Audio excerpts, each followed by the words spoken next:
Hi guys, so I don't know if you saw the update earlier, but I wanted to get into a little bit of the playtesting side of things. Obviously, we are doing some playtest videos soon, and we're super excited about that. The problem we've had is our print company's international, and getting the prototypes was actually the lockdown hit us just as the project launch, which was rough in the UK. So obviously it's caused us a bit of a delay. But just to give you a bit of an insight, so what we do is we have a master spreadsheet with all these cards on so we can edit them quickly and things like that. And then these cards are actually written in kind of like a shorthand, and we just use these basic, because we get through thousands of these. So you can imagine we can put notes on them, we can scrap them. But if I come over here, if I was to lay that out as like in rows for a game or anything like that, I mean, this is literally how we play. It's not great. So although you could kind of get a feel, you can't read anything. It's a bit of an awful presentation of a product. So that was never our intention. Obviously, like I say, the prototypes weren't here on time.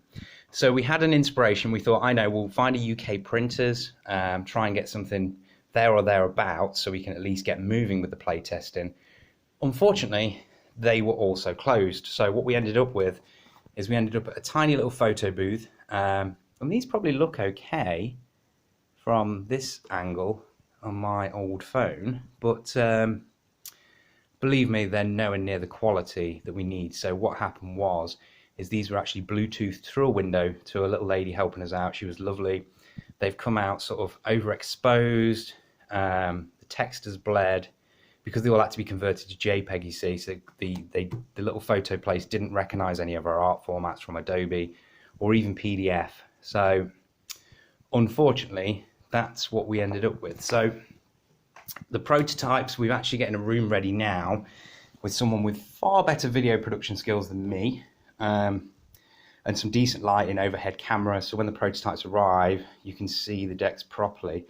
So I mean, they look okay, it gives you an idea. So the actual cards are like a 310 GSM with an aqueous finish, and they're very durable, scratch resistant, sort of sticky resistant. You can see these are just photo paper.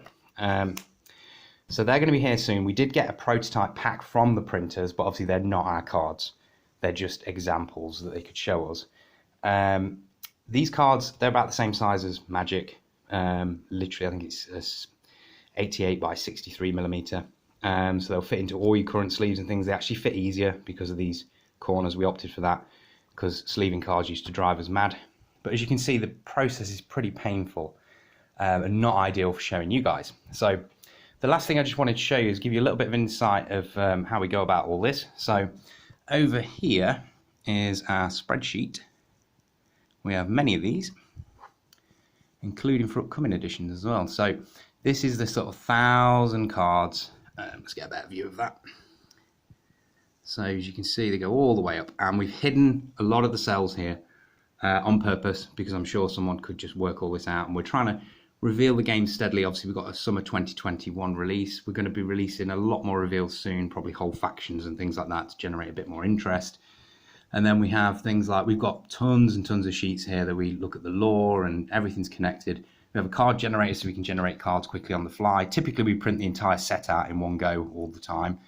And then we have a deck generator. And the reason why we built that was, whilst it's nice building the decks, obviously we have an intrinsic knowledge of these games anyway, but building decks was fine, but we wanted to put a bit of maths behind it as well, just to test, you know, have we got the lives balanced? Is the damage sort of balanced? The cost to do stuff balanced? So it sounds a bit robotic, and it's not the be all and end all, but we have used it as a guide. So what we use the deck thing for is so we can apply certain sort of mathematical properties to what we're doing. And then we can statistically look at that and make sure that it's doing what we think. So that's sort of it for me now. I'm going to put some more updates, like in terms of the full card specs and things like that, because people seem very interested in that, onto the Kickstarter. And within the next week or so, we're going to have the playtest, and I'm super excited. I mean, for us as well, it's a case of we'll actually have the cards we've been working on for the last 2 years and playtesting for about the last 8 months. So to have some physical cards with the backing and everything on, it's crazy exciting. So thanks very much for your time. I hope this has given you a bit of an insight into why we've suffered this little bit of a delay. But apart from that, it should all be fine. So thanks for your time again, and take care. Thank you.